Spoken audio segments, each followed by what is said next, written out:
And so what was his site missing from an organic search perspective or a click-through rate perspective, and hence a ranking? And just to make a quick point, his site looked nice. It did. If you looked at it visually, you said, oh, that's a nice I was website. slightly That's discouraged when I looked at it. Because you thought it was going to be good on the back end. Until I really went in and looked really well at it. Yeah, yeah. And so, yeah. Nolan had me look at it, and I evaluated it, and I look at it, and he had no semantic markup, which is the first step of properly labeling and structuring your data. So Google trusts it. So right. Google trusts it and knows what they're looking at. And second, he had no schema whatsoever. Right. Not his business name, not his logo, not his address, not his phone number. The most basic stuff was missing from that. And it was pretty junky content overall. It wasn't horrible. He had a fancy design structure with some pricing in there that most companies in that type of business don't have.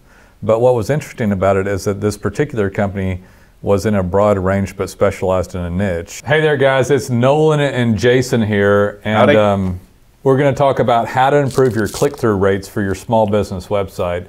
And I guess just to define this a little bit, when we talk about improving click-through rates, we're talking, this is going to be an organic search engine optimization, SEO. Right. So click-through rates not necessarily on a paid ad, but on your organic ads, and maybe even we can even talk about that. We should talk about the knowledge graph and the GMB homepage. Yeah, we should. Because I mean, obviously, if the site is optimizing well to a point that your Google homepage and your knowledge graph for GMB has the information they want, they may not go to your website. Yeah. But all of that was dependent Let's tie it in here at the end, because it'll make sense. So I'll let you start up, because I think schema is always a good place to start up. And we just before this started, we just looked at a website that had a good example of it. Yeah. So what is this markup, and why would someone click through? For one thing, guys, just before Jason goes into it, because he's the authority on schema over me for sure. You're talking about the ability for more people to click on the website and it's obviously, the importance is kind of obvious, but it also actually helps your organic rankings. Right. And so why would schema markup help somebody on a mobile search or desktop search click on their ad over somebody else? Like, why would it? Well, just real briefly, I know we've talked about it before, but just to briefly cover it, schema is, I like to call it the code within a code. It's a fancy word for labeling your data and structuring your data on the site. It's code that you put in so that you tell Google that certain bits of data and parts of your site are supposed to indicate certain things about your business. And it can be really simple stuff like, this is definitively your address, and this is definitively your phone number, and this is your logo, and stuff like that. And there's thousands of points of data that you can structure with this stuff. But I mean, that just gives you an idea. Because I'll do a better job of explaining the practicality of that. Yeah. So you care about it because it's what Google uses to parcel data, and if you don't have it, then they're going to defer to someone else that has this. And not only that, from this click-through rate perspective that we're talking about, not only are they going to just favor the other person that allows them to parcel more data, but the other sites are actually going to move up in rankings because they get more clicks, hence the click-through rate. Right. And so what are some examples of how schema helps showcase a site on? Well, the big number one is, of course, aggregate star weighting for reviews. Right. If you have reviews, whether those, whatever source they come from, and you properly schema and structure the data on those reviews, you can have an aggregate star rating, which obviously is like your average rating across all your reviews. And if you have schema done properly on that, you've probably looked at it yourself, you've seen a search result, and you've seen those stars right there in the search, right there on the search page, down in the organic rankings. Some people have them, some people don't. Well, the people that have them are the ones that have schema, and the people that don't are the ones that don't. Right. And that grabs the eye. It doesn't just draw the eye, because every other thing on that page is a blue link and black text, blue link, black text, and all of a sudden, yellow stars. And it draws the eye, and it tells the user, the customer, potential customer, oh, these guys have a 4.5, and these guys have a 5. Safe place to go. Yeah, this I should check this out because these are a trusted source. So that's your first one, and that one's kind of a no-brainer. You should be doing that, and if you're not, Right. And we were just talking about actually my brother, who we do business for, and his pictures in there, presumably because we marked it up with schema. And that's another cool thing is you've probably looked at search results and you've seen little thumbnail pictures get pulled in down in the organic search results. And sometimes Google will pull that in, but if they pull it in just on their own, you don't know what you're going to get. They'll just grab whatever picture on that page. And just for the record, they don't like that because they don't know for sure what it is. Yeah, they would much prefer you tell them. I'll give you an example of this because I answer questions for Google on retail locations that I go to. Yeah. And they'll say, hey, do you know this place? Does this picture represent them better or does this picture represent them better? And so no one's gone into the Google account and really defined that as much. And even in the Google account, there's so many photos potentially.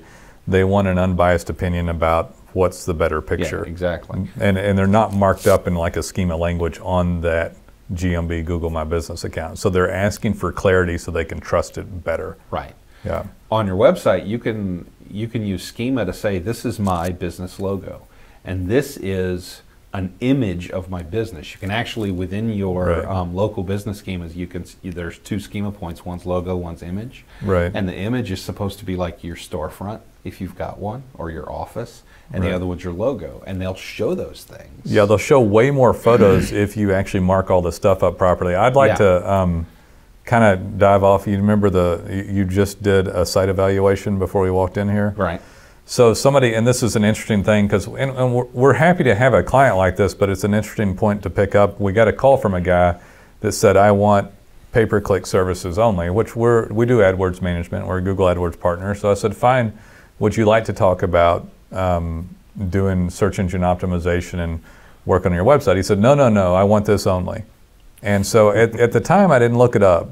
Yeah. And when I went back and looked at it, and so what was his site missing from an organic search perspective or a click-through rate perspective, and hence a ranking? And just to make a quick point, his site looked nice. It did. If you looked at it visually, you said, oh, that's a nice I was slightly discouraged when I looked at it. Because you thought it was going to be good on the back end. Until I really went in and looked really well at it. Yeah.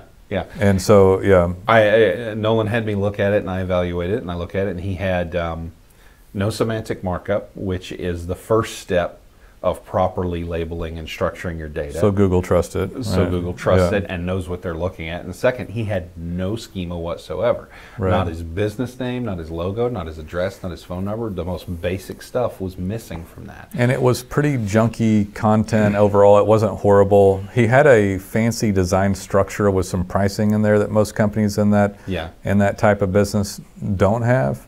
But what was interesting about it is that this particular company was in a broad range but specialized in a niche. Right. And so it was vitally important that all the keywords that they have were as high as possible. And what's interesting about looking at it, a very competitive niche, very competitive niche. Competitive. Well, we can talk about it. It's okay. I mean, this particular client was a plumber going for a water heater only. And for those of you that aren't plumbers, water heater installation and repair is like it's coveted. It's the brass ring. Yeah, it's that's for some of them, it's what they want. That's their primary thing. And he was in a primary market in California. And so here's the point of the whole deal. I was looking at it and I'm like, gosh, he's got some top 10 rankings, but guys, your number one ranking gets 38% of the clicks, number 2 gets 16, number 3 gets 8. And when you're going into this minutia click-through ratings, click-through rate is really also when we're going to talk about GMB homepage and what that means is an overall, I think it's a health rating of how well the site does. Oh, absolutely. Yeah. And so he's spending money, which is fine. We'd like to help him on ad spend, but we know for sure that lead cost way more money. Yeah. And we could get him better return for his dollar by optimizing. I mean, Jason, we're talking like 400 to 500% better return. Oh yeah, absolutely. Yeah, so the money he's going to spend, which is really nothing considering it's a pay-per-click spend because you can spend so much there. Yeah. That money spend, which was very little there, would turbocharge his deal and push all of his rankings that much higher because he had no pictures showing up. Right. He had no semantic markup. I mean, aggregate star rating. Yeah. And incidentally, he had visible on his site, pictured in a really nice looking, pretty little slider. It looked good. He had a ton of reviews. Yeah. And they didn't matter because they weren't schemaed properly, so they weren't going through to the search result page. Yeah, which and all of this stuff that we're talking about affects his overall GMB homepage, which we'll define in a moment. But so the something else that one of the writers wanted us to talk about here that helps us with these is the featured snippets, and so as far as a click-through rate and also site links. So I guess, can you discuss it, Lee? How about site links first? That more lines up with what we were talking about. Site links, you've probably seen sites where you're looking through the search results and you've got somebody's come up and then there's like a row of links under that showing you other pages within that that site that you can go to for more information. Right. And that's, again, that has to do with a combination of schema and content. And when they're there, it just looks fancier. And I want to say something else. So if you had your regular old listing, it's like this. But if you add site links and pictures and stuff, it gets... Yeah, you go site links, pictures, it gets like aggregate that. Star rating, and all that. I don't know if y'all can see our fingers, but you're like double the amount of space for free. So all this schema, coding, attention to site links, pictures, aggregate star rating, all this stuff is basically free, extra organic traffic, right? Provided that you're giving Google that information in a format they like, they will give you that shelf space. They give it to you for no charge, and so it's absolutely ludicrous not to go for it. And again, just an example, I didn't actually call that guy today, and the reason I didn't call him today is because it hasn't started yet. And I know that for me to, I told you before, we say on here, I utilize organic, I utilize paid advertising on Google and paid on Facebook and Instagram. Right. And even everything. Even some YouTube. Yeah, we do podcasts. We really hit all the channels. I know for sure, beyond a shadow of a doubt, though, that some return better than others. Right. And even though I'm not suggesting that he discontinue paid ads, I know what his sentiment will be. And one of the reasons I know it about him is because he called and rolled over some of the other services that are better return. So I know he's not quite thinking straight on his marketing return. Right. And I know based upon the amount of money he wanted to spend on the pay-per-click campaign that he's expecting more than what he's willing to give. He's going to get. Right. And given the niche he's going for, that's one of the most expensive. It's very expensive, and I know that he's going to expect more than he's willing to give. And I don't know. I know it's a little rude to say it that way, but that's the truth of the matter. And so what he needs, but it doesn't mean that he can't get something great for what he's willing to give. Yeah. He just attributed in the slightly wrong order. He doesn't yet understand. Yeah, I'm not even going to say he did it to where the best place to put his money is. I'm not going to dog where he spent it. Yeah. I'm just going to say for the amount of money he's willing to spend, he misappropriated it. Right. And so I need him to have that sink in a little bit before I make a phone call to him about the other portion of the services, because he was so adamant that I didn't want to deny him. Yeah. You know, if he wanted to do that and that's what he wanted us to do, fine. But this sort of stuff is exactly what he badly needs. Right. And maybe I should even send him a clip of this video. And and the thing is, he probably paid a lot of money for that website, and he's proud of it. He has pride. It looks nice. It looks nice. And he, like I said, he paid a lot of money for it, and so he assumes that means it's good. I have another one that I want to do, another podcast, and it's not inappropriate, I don't think, but it reminds me of how clients see their website and how we see it, or how Google sees it. Right. And that's a great topic, that right? Is a good topic. And so it's like I compare, like you look at your website with beer goggles on, and the algorithm is at closing time when the lights come on. Right? It's good, right? Yeah. Anyway. Accurate. Yeah. So yeah, very accurate. That's basically what a client sees, because this guy probably did spend a lot on that, but he needs to have all this done. And one other thing I want to talk about the click-through rate is that it actually moves the search rankings up. So as it gets clicked on more and the click-through rate goes up, this actually happens on paid ads as well. Right. But as the click-through rate goes up, your actual organic rankings go up. Yeah. And so Google sees people clicking on that, and they said, "Oh, that's what people want to see for this keyword," and they move you up. Sure. Yeah. So you actually move up as a result of all of it. It just all kind of compounds on top of each other.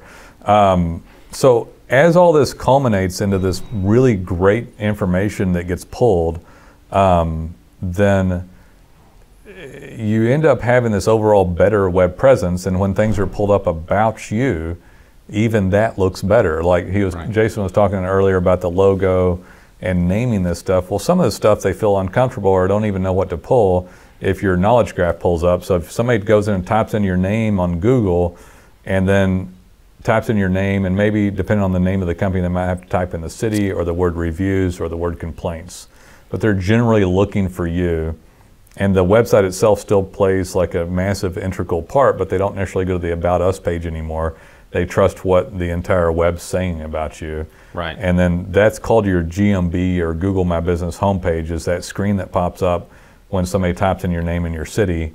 And then all of that stuff starts to look better as you improved your click-through rate, because you parceled all this data for Google and they're able to pull in, you know, your Yelp account and your logo and reviews and star ratings and all this stuff. All of a sudden you'll see a search results page where all 10 organic results are about you, even if they're not your website. Yeah. And then you've got, like you said, the knowledge graph on the right with all your information, pictures, and all that kind of stuff. It's healthy. It's indicative of a healthy website. If that looks great, then you're probably getting pretty good organic results already. They may be able to be higher, but they're better. And if you look at a competitor's that's newer or doesn't work on any of this stuff, they might only have 2 or 3 things at the top about them.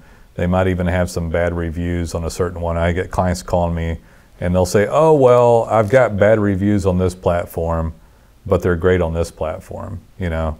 Or I'll actually look it up and they only have good reviews on 1 platform or 2, and they have bad reviews on 3 or 4. And what's bad about it, sometimes it is only 1 review. Yeah. It could be fixed. Google will still show it. Yeah, and they'll show it, and then it looks bad as a whole. And I really think your GMB homepage, which is an industry term for really your homepage on Google, how it looks when people search you, also that click-through rate needs to be considered as well. Yeah, because we're seeing a lot more that people will pull you up and they'll see your GMB homepage and all this information out about you, and they'll sort of do an at-a-glance scan and say good enough and click the phone number. Yeah. But that is, all of that is dependent on your overall web presence, and it's founded on the health of your website. Yeah.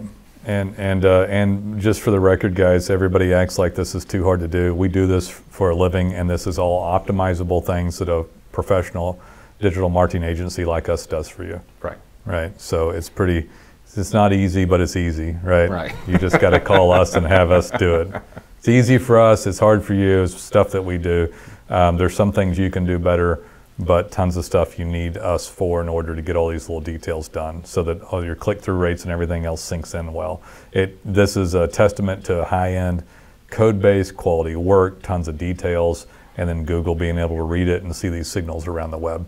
And then it all dances and sings like it's supposed to, and you get way more clicks and impressions and calls that cost much less than having to pay for everything. Right. And by the way, just for the record, you work on your brand. One thing, the GMB homepage is indicative of if it looks good, of a great brand. A healthy brand. A healthy brand that's worked on well from a digital standpoint. The brand's healthy. Right. And which brings you more business, which is why we do it. So that's why we're here. Yep. I'm good with that one. You good with that? I think we covered it. Call us. Take it easy. Bye.